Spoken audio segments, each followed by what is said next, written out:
মহিলা দল আয়োজিত আজকের এই সুন্দর এই মহিলা দলের কর্মী সভা এবং 31 দফা জনগণের মধ্যে এবং আমার বোনদের মধ্যে ছড়িয়ে দেওয়ার জন্য আজকের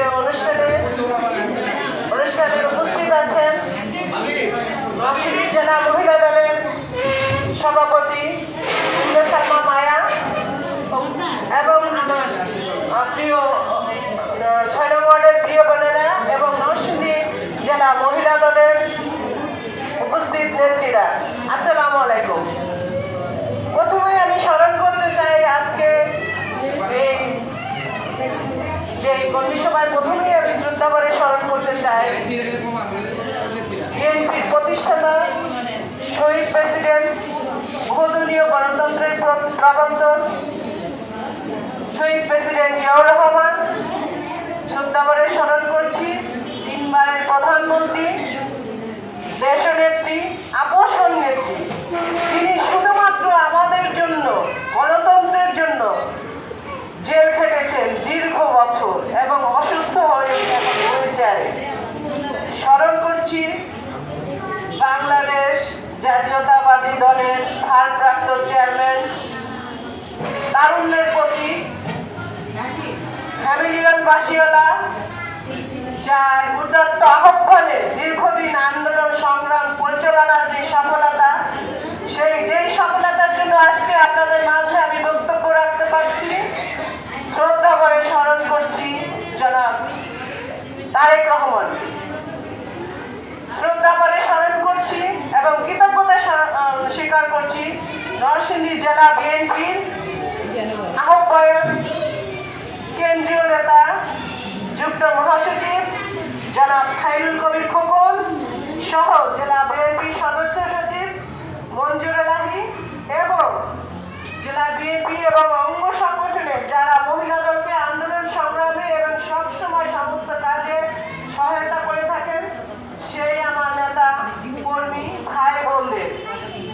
শ্রদ্ধা করে স্মরণ করছি। আজকে যে আন্দোলন যেই সফলভাবে নরসিংদীতে পরিচালিত হয়েছে, নরসিংদী জেলা মহিলা দলের আমরা যেভাবে কাজ করে যাচ্ছি, যেই সফলতা আমরা পেয়েছি, সেই সফলতার পিছনে আমার রাজনৈতিক গুরু, যার কারণে যার রাজনীতি দেখে 90-এর গণ আন্দোলনের রূপকার সংগ্রামী নেত্রী অগ্নিকরণ কন্যা আমার গুরু শ্রী সুলতান আপাকে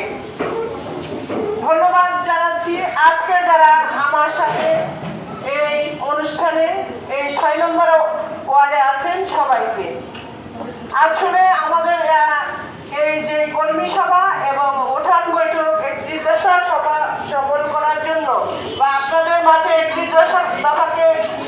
যদি আমি বোঝাতে চাই তাহলে অনেক সময়ের ব্যাপার। আমি শুধুমাত্র আপনাদের কয়েকটা পয়েন্ট আপনাদের বলবো। রাষ্ট্র সংস্কারের যে 31 দফা জনাব তারেক রহমান ঘোষণা করেছেন, আমরা সেই সম্পর্কে আপনাদের আরো ওয়ার্ডে ওয়ার্ডে ঘরে ঘরে গিয়ে আমরা আপনাদের এই সম্পর্কে বোঝাবো। সেটা কোনো কঠিন বিষয় নয়। আমরা দীর্ঘদিন যে আন্দোলন সংগ্রাম করেছি, সেই আন্দোলন সংগ্রামকে রাষ্ট্রের যাতে সঠিকভাবে চলে, প্রত্যেকটা প্রতিষ্ঠান যাতে সঠিকভাবে চলে, আর কেউ স্বৈরাচারের কোনো স্বৈরাচার যাতে বাংলাদেশে আর কোনো প্রতিষ্ঠানটা না পায়, আর কেউ যাতে দুর্নীতি কোনোদিন করতে না পারে, বিদেশে টাকা পাঠাতে না পারে এবং বিসিএস ক্যাডার যারা প্রশ্ন ফাঁস করে হতে না পারে, এ প্লাস যাতে বেশি করে প্রশ্ন ফাঁস করে এ প্লাস হতে পারে, যারা এ প্লাসের অর্থই বোঝে না, সমস্ত এই যে অনৈতিক কাজ যেগুলি এই পর্যন্ত বাংলাদেশে হয়ে আসছে, যা আর কোনোদিনই কোনো সরকারই করতে না পারে, সেই লক্ষ্যে 31 দফা দিয়েছেন জনাব আমাদের ভারপ্রাপ্ত চেয়ারম্যান জনাব তারেক রহমান। এবং সেটা শুধু ওনার নিজের না, শহীদ প্রেসিডেন্ট জিয়াউর রহমান যে 19 দফা ঘোষণা করেছিলেন আমার বিএনপির মূল মন্ত্র, সেই 19 দফা এবং দেশনীতি বেগম খালেদা জিয়া যে 2030 ভিশন উনি ঘোষণা করেছেন এবং সর্বশেষ জনাব তারেক রহমান যে 27 দফা ঘোষণা করেছিলেন